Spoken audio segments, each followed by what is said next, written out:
Hello, everyone. I'm Caitlin Huey-Burns in Washington. Welcome to a special edition of America Decides. We are following a historic development. Donald Trump has become the first former U.S. president to be convicted of felony crimes. A 12-person jury in New York City found the former president guilty of 34 counts of falsifying business records. They agreed with the prosecution that Trump falsified checks and records in order to prevent the public from learning about an alleged sexual encounter with adult film star Stormy Daniels. Former President Trump is scheduled to be sentenced on July 11th.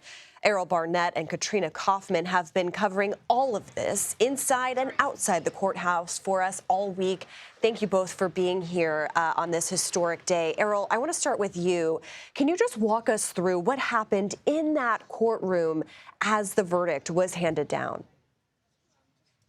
Caitlin, it was only 11 hours of deliberation it took for these 12 New Yorkers to come to this unanimous decision. Today, inside the courtroom, there was a bizarre moment where, as we approached 4:30 p.m., the judge, Merchant, actually indicated that the jury may be dismissed for the day as people started to pack up. And then moments later, it became clear that there was another note from the jury, and that note was the verdict. The mood in the room shifted. Security started to get a bit more animated and telling people to be in place. And then Donald Trump had to be in the courtroom as the jury was returned to the courtroom, and the judge asked the foreperson if there had been a verdict, and if they were unanimous, that he affirmed that. And then one by one, the foreperson had to read the verdict on each of the 34 counts. So you can imagine the silence, the rapt attention in the room as again and again the foreperson said guilty, guilty, guilty. Donald Trump looking at each of these jurors, who none of them looked in his direction, as they confirmed by the judge that these were in fact their decisions, their unanimous decision, the historic decision to hold a former president accountable and effectively make him a felon. So that was the moment inside the courthouse. Outside, there was audible cheers from anti-Trump demonstrators who actually filled the street behind us a short time ago by the dozens as they tried to protest outside of the former president's motorcade. They were also joined by some pro-Trump demonstrators as well, which really kind of capped what has been 6 weeks of an intense trial and more than 20 witnesses and hundreds of pieces of evidence, which ultimately came down to 12 of Donald Trump's peers who have now decided his legal fate. Yeah, Errol, and as you mentioned, this has been going on for 6 weeks, and we have had no cameras in the courtroom. There have not been any cameras allowed, so we have relied on your and Katrina and all of our colleagues reporting from inside the room to color that picture for us, which has been so valuable. And we actually heard from the former president, and as he was leaving court, Katrina, what did he say? So he told reporters that the real verdict will come on November 5th when the election takes place. And he also reiterated that this is a corrupt judge and a rigged prosecution. He's already sent out a fundraising email and text proclaiming himself a political prisoner after being convicted in this trial. And it's hard to even convey. I was sitting right there in the courtroom when he walked out, and just the deep, deep worry on his face as he left that courtroom today. As the charges were being read, for a little bit, he even just sat there and closed his eyes before, as Errol was saying, looking at each juror as they validated that they were finding him guilty on all of these 34 charges. And we understand, Errol, that Trump's legal team is going to appeal this decision. But what are the next steps in this case? Yes, and you're seeing on your screen the actual charging sheet that each of the jurors had to work with to get to this unanimous decision. It is quite jarring when you see that key document right there. Well, we know, I mean, every step of the way, Donald Trump's defense team had pushed for a mistrial. They were not successful. If you remember, there were a number of gag orders placed on Trump, and ultimately he decided not to testify in his own defense, and the jury was told not to hold that against him. It's not a sign of guilt that everyone under the the eyes of the law, has that Fifth Amendment right against self-incrimination. So now we know that as Donald Trump exited after he crossed Katrina, who was in the main courtroom during that historic moment, he said that this was a disgrace. And he now is phrasing this as if he's a political prisoner. Of course, he was free to leave. And his campaign is also trying to fundraise off of this. Sentencing won't take place for a number of weeks. Judge Merchan has the discretion now to either keep that on the calendar as he made a date today, or to delay that during Trump's appeal. And a lot of our legal analysts and experts have suggested that a prison sentence is unlikely because this would be a first-time offense for Mr. Trump. He's elderly, he's a former president, so that gives him a distinguished kind of status in the eyes of the law. And so really the fact that he has been convicted on all 34 counts and is a felon is the headline and is stark enough. It's unlikely he will face jail time, but he is turning this now into his rallying call and campaign message. Yeah, and Errol, it's fascinating because that sentencing date that the judge has laid out, at least at this point, is scheduled for July 11th, and that's just 4 days before the start of the Republican convention, in which Donald Trump will be officially nominated as his party's nominee. Katrina, you've been covering this case as a reporter for us, but you are also an attorney. So I'm curious, how you are seeing how this might impact his future criminal trials.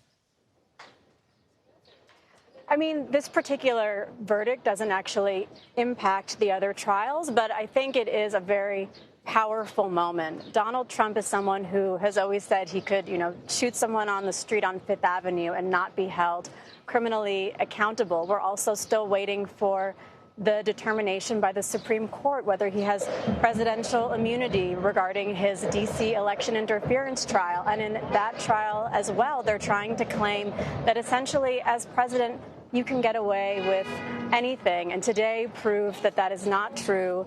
Donald Trump is being held accountable, criminally charged. He is now going to be a convicted felon. And it also feels powerful. We're standing right by the courthouse where he was found guilty in the New York civil fraud case this fall, and also just down the street from where he also lost a case against E. Jean Carroll just a few months ago, and was hurt $91 million. The state, $500 million. He now could potentially face prison time. It is unlikely, but an attorney, Norm Eisen, did an interesting study, an analysis of similar cases to this with this falsification of business records charge where it was elevated to a felony. And he found that in 1 out of 10 cases, they actually were given a prison sentence as a first-time offender. So it is on the table.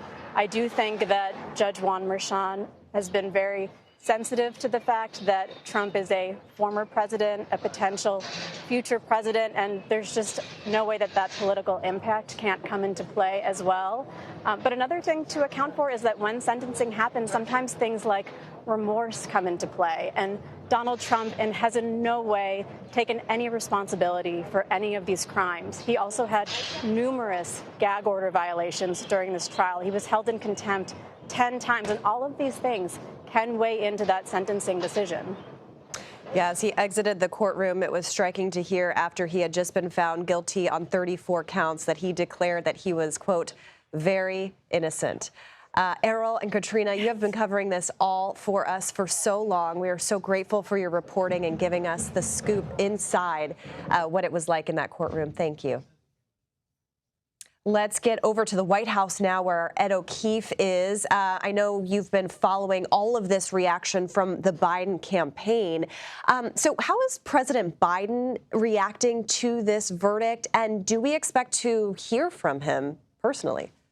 Caitlin, it's good to see you on what ranks as one of the more historic of historic days you and I and everyone else here has covered in recent years. But what I'm struck by is that there's been virtually no sign of the response to this verdict from here at 1600 Pennsylvania Avenue. That's in part because those outside, when the verdict was being read, didn't appear to know. The tourists that were out there were large groups of students, but there was no rush over here by people for or against the results that you might have expected or seen in the past. None of it. And that's partly because the president is not here today. He is at Rehoboth Beach, the Biden beach home there. the extended Biden family marking the 9th anniversary of the death of Beau Biden, who died of brain cancer 9 years ago today. This is always circled on the White House calendar as a day you don't bother the boss, that he is with his family, he is with Beau Biden's children. And so fate just delivered the verdict on this day, and it's a good reason to keep the president out of the limelight. We are not expected to hear from him in any shape or form tonight. The only comment from here at the White House came from the counsel's office, or the lawyers to the presidency, or who represent the president in legal matters when he's serving as president. And they said, quote, "We respect the rule of law and have no additional comment." A statement from the reelection campaign, a spokesman said, "In New York today, we saw that no one is above the law. Donald Trump has always mistakenly believed he would never face consequences for breaking the law for his own personal gain." And the statement reminded Americans, quote, "Convicted felon or not, Trump will be the Republican nominee for president."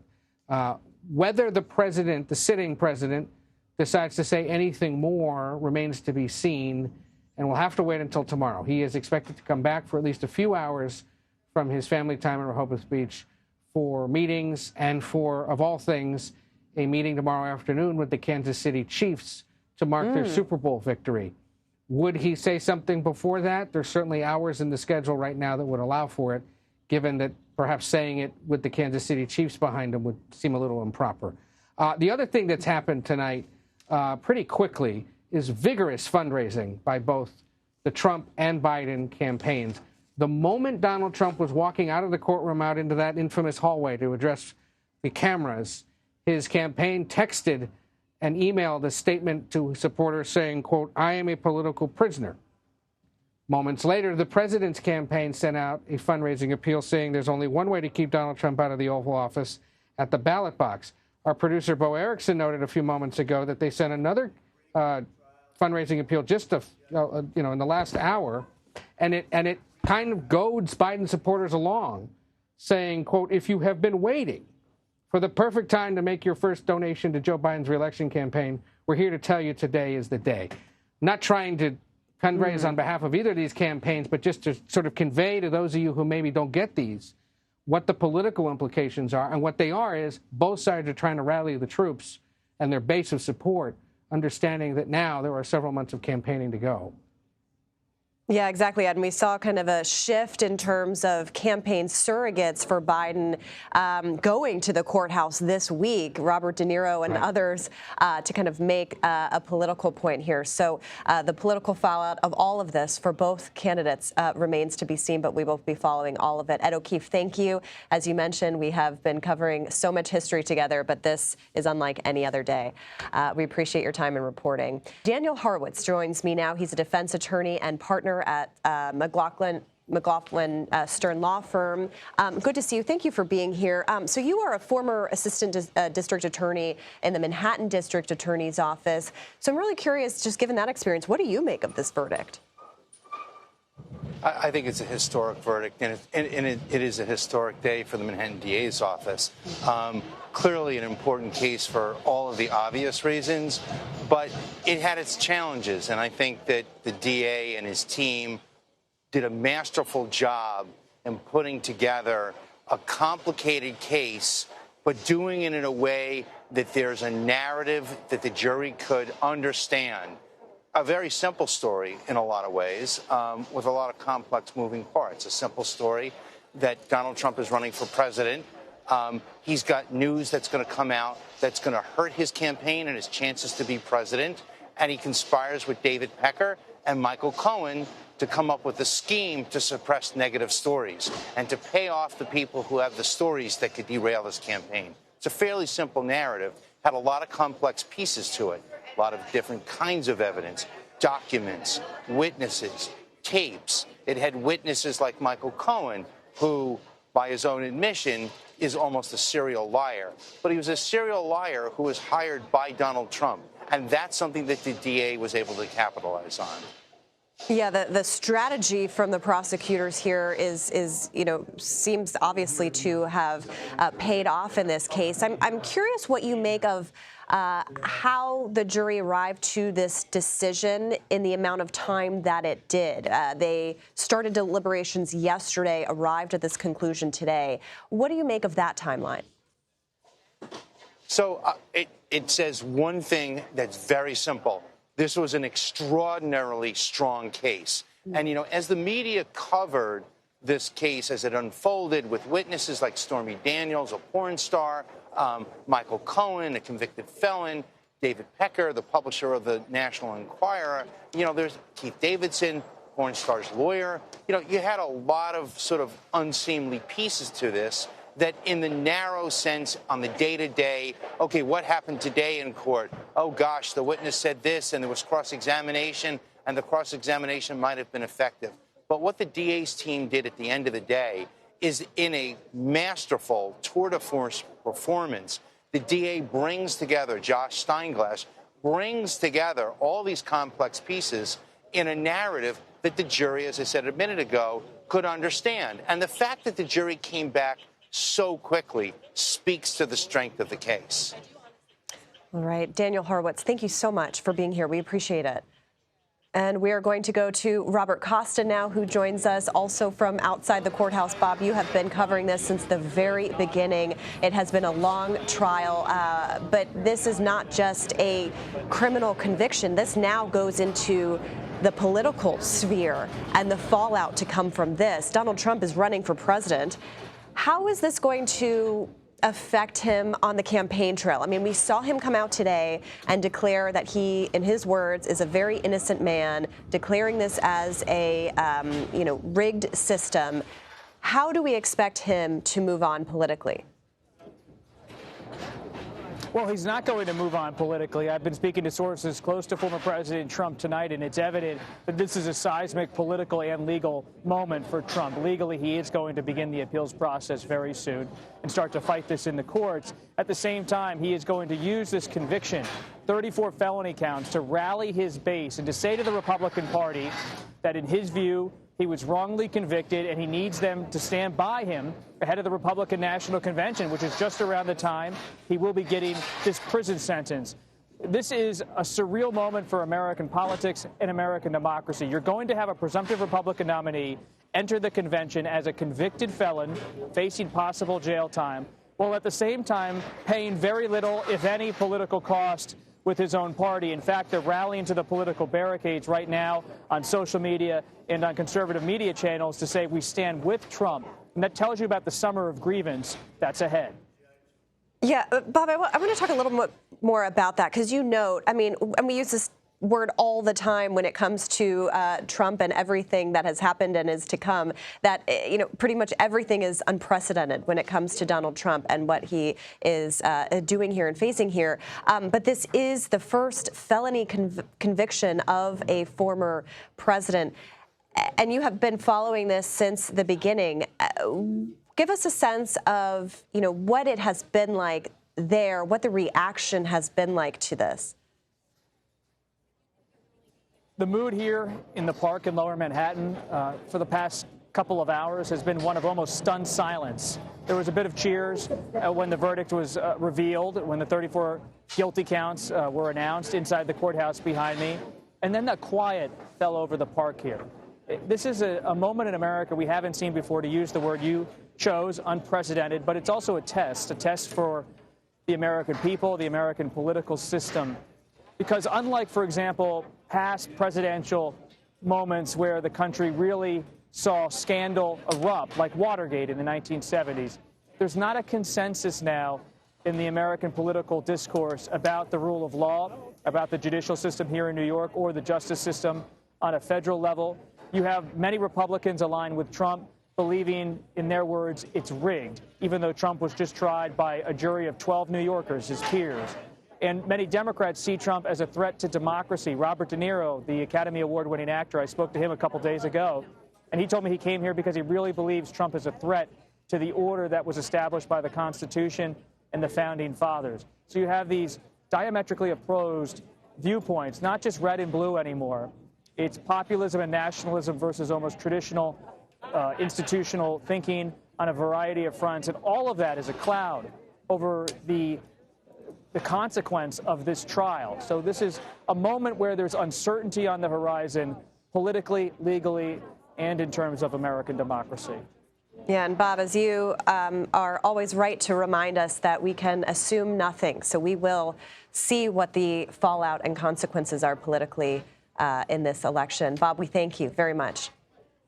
And congressional Republicans are already hammering this guilty verdict in Trump's criminal trial. We'll check in on Capitol Hill. You're streaming America Decides.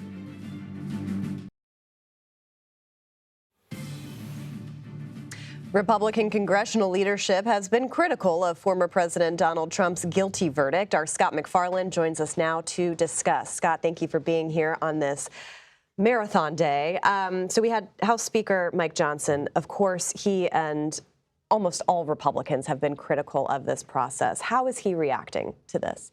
It just shows in the first couple of hours since the verdict that nothing seems to change the political calculus whatsoever, the trajectory on Donald Trump among his supporters.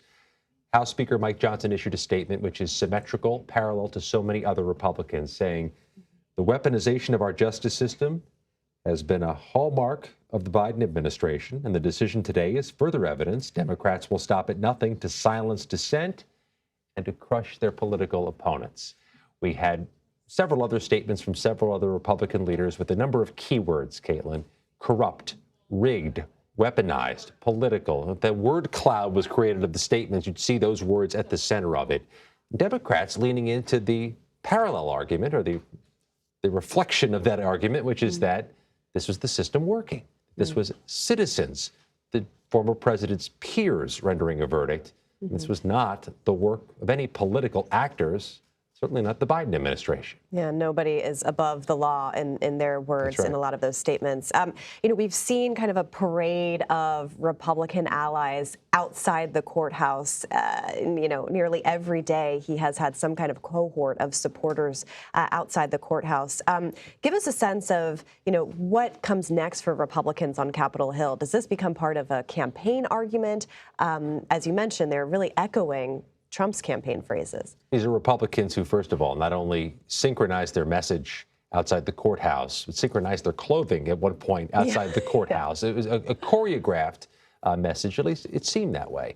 But it also synchronizes with what they're doing on Capitol Hill as Republicans endeavor to continue their impeachment inquiry into President Biden, continue their investigation into Hunter Biden, and on Tuesday, called the U.S. Attorney General Merrick Garland for questioning before one of the Republican-led House committees, with a keen focus, we suspect, on January 6th, on the prosecutions of Donald Trump through the special counsel, and on what's going on with Hunter Biden.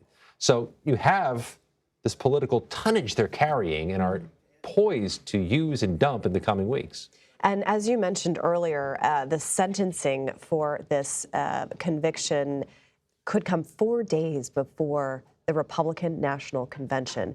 What are the stakes there? Yeah. It's a July 11th sentencing hearing, 10 in the morning in Manhattan, a July 15th launch date to the Republican National Convention in Milwaukee. The former date is not set in stone. We've seen sentencing hearings moved in many cases through the years. No reason to believe this one is firm and locked. It could shift, but if it doesn't, it certainly is an appetizer to what's about to happen on a stage in Milwaukee. Yeah, nominating a convicted felon. It will be another history-making day, to be sure. Scott McFarland, thank you very much for your time. And if Donald Trump gets prison time, he'll have Secret Service detail. Coming up, we'll talk to a former deputy director of the Secret Service for a preview of what that could look like.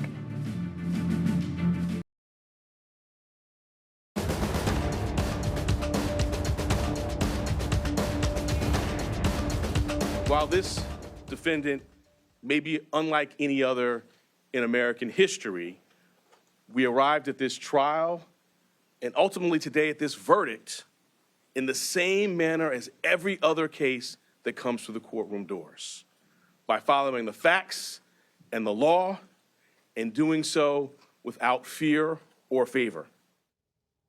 And welcome back to America Decides. We continue to cover this historic verdict in the former president's criminal trial out of New York. Donald Trump has been convicted on all 34 counts of falsifying business records. The former president will learn his sentence in July. Let's bring in John Dickerson, Major Garrett, and Jan Crawford. John is anchor of The Daily Report with John Dickerson and CBS News chief political analyst. Major is CBS News chief Washington correspondent, and Jan is CBS News chief legal correspondent. A lot of chiefs here. Thank you all. John, I want to start with you because we have talked all afternoon about this historic moment that we have here. But walk us through, as you do best, the real gravity of what we have just learned.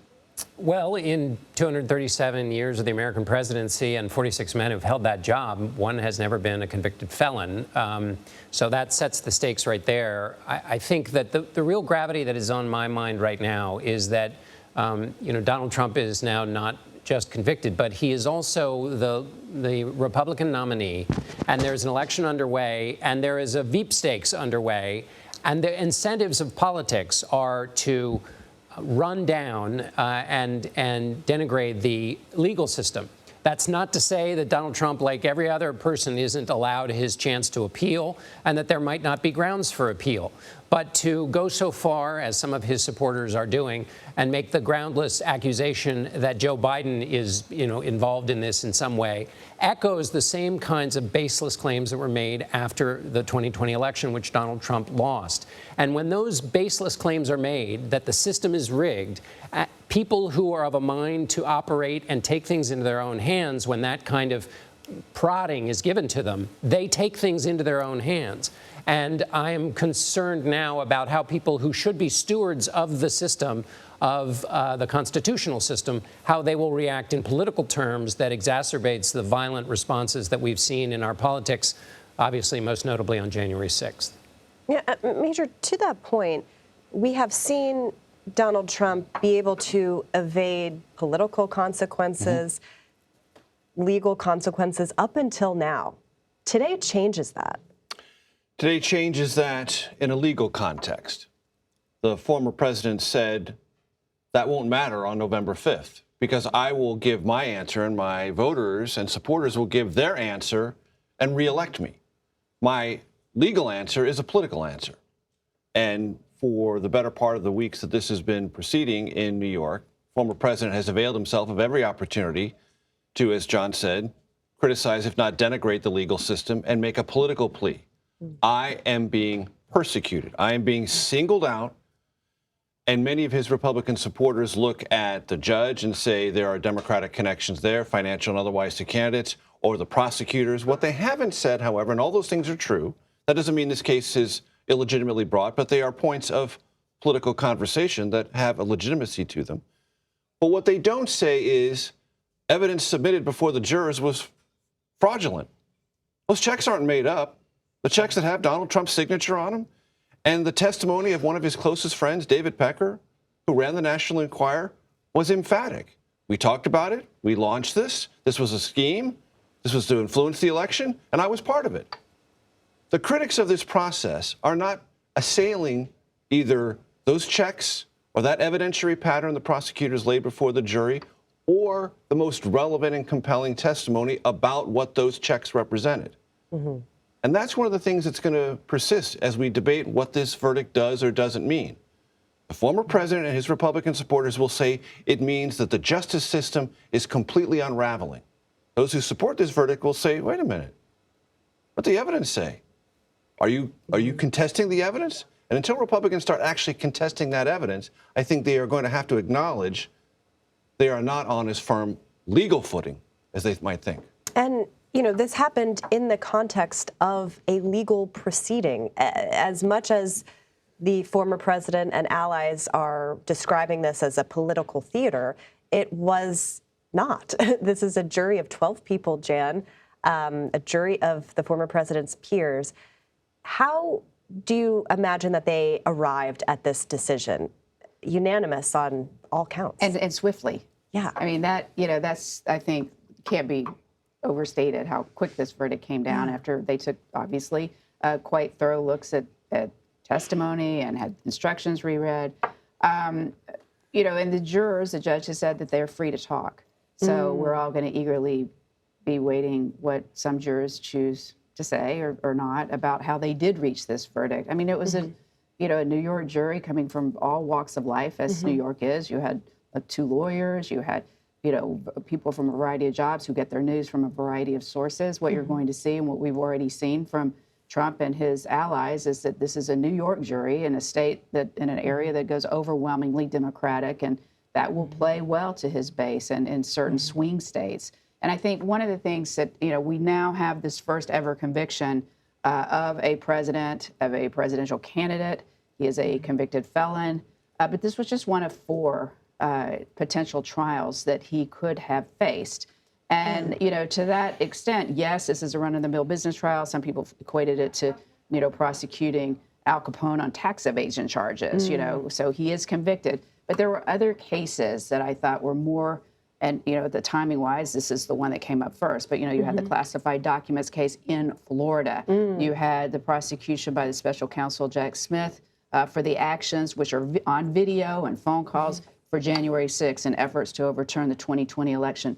Those allegations are in some ways easier to get your hands around, to say, like, the severity of this. Right. That, yes, we can see the consequences of trying to overturn an election. Yes, classified documents need to remain classified for a reason, and it is in Florida, which is not New York, obviously.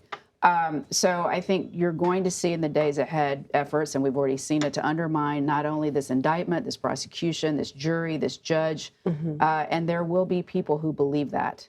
And that goes to, I think, what John is also saying, that we're in a moment in this country where the legitimacy of our institutions has been under attack, often by Donald Trump, and people's faith in those institutions is eroding. And I think in some ways that's a very troubling moment, in addition to the specter of violence and the other things that John pointed out. That's a troubling moment for our country. Absolutely. We have to leave it there, but John, Major, Jan, thank you for the context, the analysis, and the reporting on this historic day. We appreciate it. And this verdict could have major implications for Donald Trump's re-election bid. Our CBS News political director will have an update on where things stand and the reaction from Trump's inner circle. You're streaming America Decides.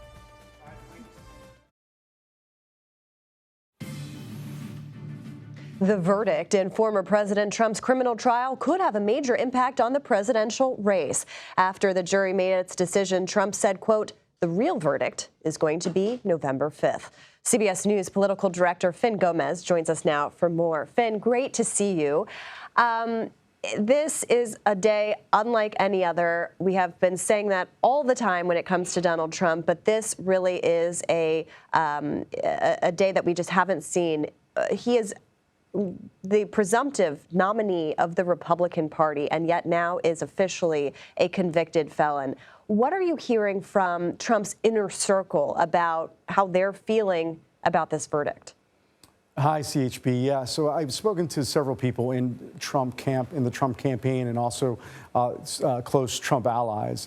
Their sense, my understanding from speaking with them, is that they feel that this actually will help the former president politically, that it will help him because his base is fired up. They're motivated. They feel that this is they believe the narrative that he has been saying every day at 100 Center Street down there at the courthouse, that this is a political witch hunt. They believe that narrative, but they also believe that this will boost him. They feel that this will especially that foundational structure. If you look at his support, that coalition that makes his 2024 base support, that they will be fueled by this, that they will be going out into the polls, that they will be essentially fired up and will be very active.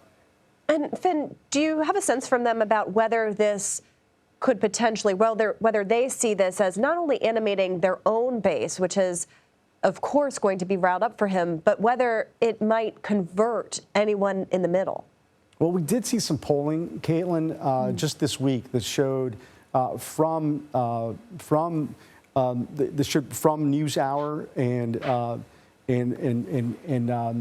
their poll showed that actually that that most people believe that this wouldn't really impact their decision on how they will vote on November 5th.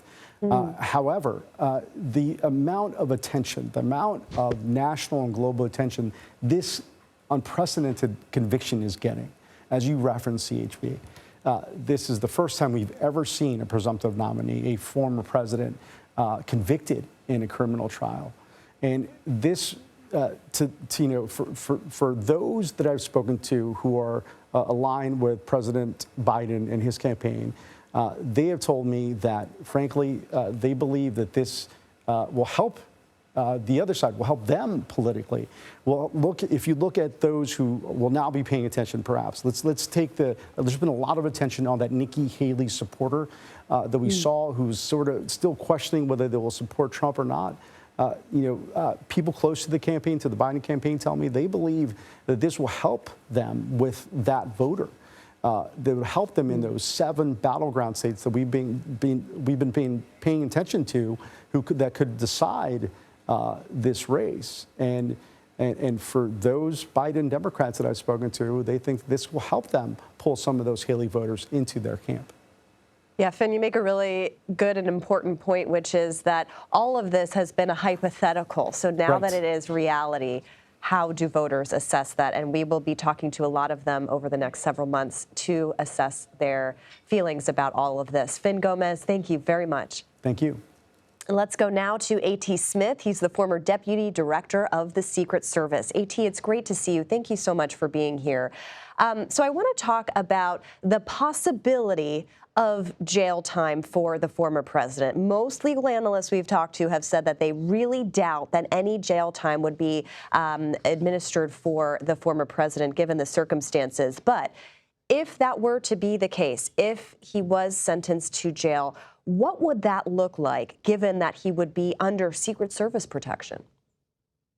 Well, at the end of the day, the Secret Service will work through whatever the parameters are issued by the judge in order to make things work from a protective standpoint, because, under the law, President Trump is still entitled to Secret Service protection. So whether that were an incarceration scenario or house arrest or simply probation, they will work with the court officials to make sure that the security needs will be met, but at the same time that the issuance and so forth of the orders of the court will be adhered to. And I know that for a specific reason, the Secret Service did not engage in any free conversations, if you will, about what might happen today if incarceration were ordered. They didn't want any leaks or any sort of signal sent that would be wrong or erroneous. And I know that having said that, during the time that the gag order violations were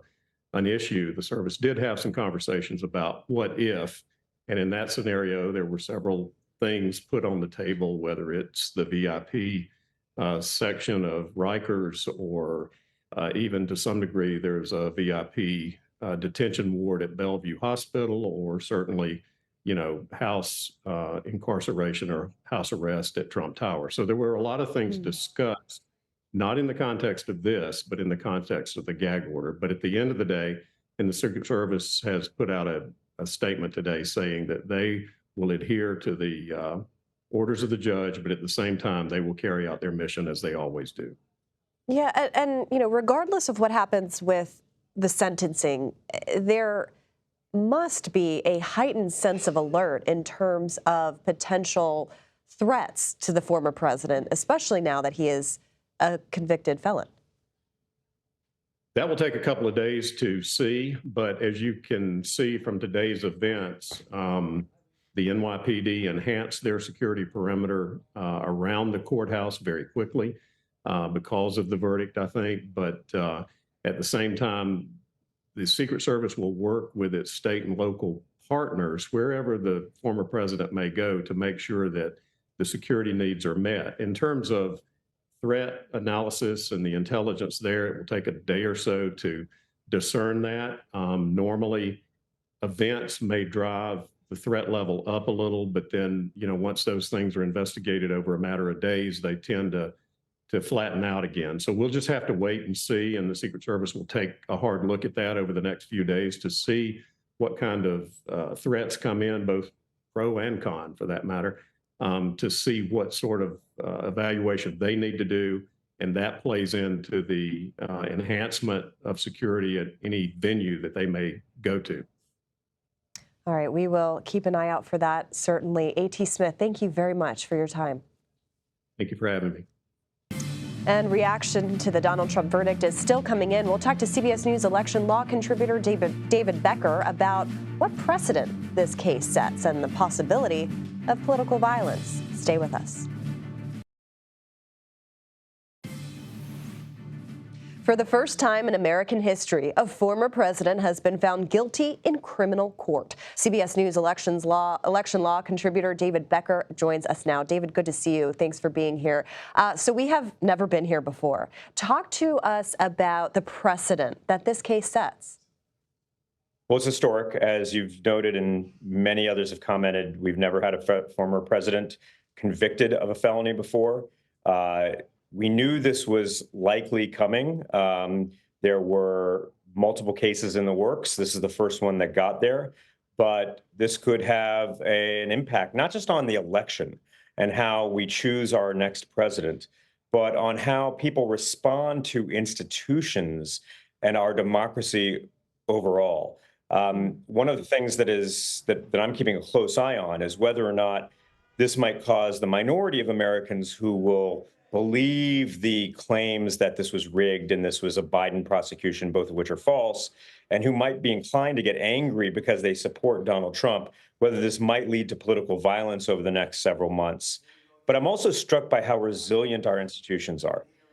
This is remarkable. In our nation's history, we might never have been challenged as much as we have been since the Civil War, and yet our institutions, whether it be election officials and our election system, which have responded remarkably over the course of time, or our court system, which has responded remarkably. Scott McFarland made a great point a few hours ago about how the jurors on this trial undoubtedly knew that they would be attacked if they convicted him, much as the judge and his family had been attacked. And yet they still looked at the evidence, looked at the law, and did their duty. And our institutions, once again, have been resilient against attacks.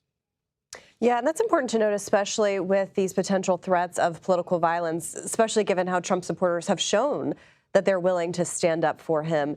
I'm curious, too, now that the former president is a convicted felon, he's also the presumptive Republican nominee.